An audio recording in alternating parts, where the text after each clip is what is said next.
I want to make something very clear because I know there are people who are quick to assume, judge, and create their own version of stories they never bothered to understand.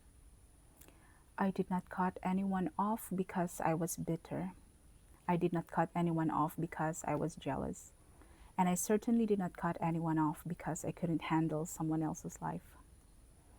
I walked away because I finally acknowledged something I ignored for years. I was being used, disrespected, and judged by someone who had no right to do so. This was not a random friendship. This was someone I grew up with, someone I shared memories with, someone I genuinely cared about, which is exactly why it took me so long to accept the truth. Over the years, I noticed a pattern. I was always the one driving, always the one listening. Most of the time, I was always the one making time. And yet, somehow the narrative became that they were doing me a favor because they paid for coffee or food. Let me be very clear here. I can afford my own coffee, my own meals, and my own comfort. If I wanted to sit alone in a fancy hotel or restaurant, I could easily do that. I said yes to those invitations not because I needed anything, but because I genuinely missed the company of a childhood friend. Friendship for me was never transactional. I didn't keep score. But over time, I started to feel it, the subtle entitlement, the unspoken expectation, the way my time, energy, car, my presence, and my profession even was being used and taken for granted. What bothered me even more was the kind of energy I was constantly exposed to: endless complaints about family, constant nagging about partners, backstabbing people who weren't around to defend themselves, and conversations filled with negativity, criticism, and gossip. That kind of energy does not sit well with me. I might stay quiet in the moment. I might go along with the conversation out of politeness, but that does not mean it nourishes me. More often than not, I would go home feeling drained, thinking I should have spent that time doing better things, being with my kids, resting, creating, or simply enjoying peace. I am a good friend. I am a good listener. When someone calls me to vent, I listen attentively.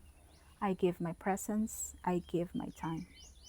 So when I started noticing obvious disrespect, like asking for my advice and then reacting poorly when the advice wasn't what they wanted to hear, or checking messages and chatting with other people while I was talking during video calls, that was a line crossed. That is not just rude, that is poor manners, and that is disrespectful. But what truly ended everything was the judgment. Judging my partners, judging my choices, judging my standards. Who are you to do that? You do not know my struggles. You do not know what I've been through. You do not know the reasons behind my decisions because I don't broadcast my pain, my sacrifices, or my private battles. Well, sometimes when I'm badly triggered. But the point is, I did not choose partners because of money. I did not choose partners because of age. I chose depth. I chose intelligence. I chose emotional safety. I chose men who understand me, something not even friends or family were always able to do. The father of my children was not rich when I chose him. We struggled. He had nothing to offer me except empathy, brilliance, and understanding. He worked his way up, not just for himself, but for me and our children. My current partner is the same in essence. In other words, my standards are not shallow, they're not ordinary. I value minds that build, create, lead, and think beyond themselves. I value character, not appearances. And I do not owe anyone an explanation for that, especially not someone who compares lives without understanding the years of work, growth, discipline, and integrity behind mine. And no, achieving something through shortcuts, deception, or using other people is not the same as building a life honestly and patiently over time. Those two things are not equal, no matter how much someone wants to convince themselves otherwise. So, no, this was not an emotional decision. This was not impulsive. This was not bitterness. This was clarity. I chose to block, not to punish, but to protect my energy. It is hard to let go of people who were once a big part of your life. There are memories, history, shared laughter.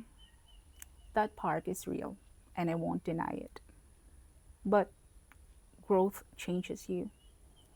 And when growth is met with envy, entitlement, judgment, and disrespect, it's no longer friendship. I didn't lose anyone. I chose myself, and I am at peace with that.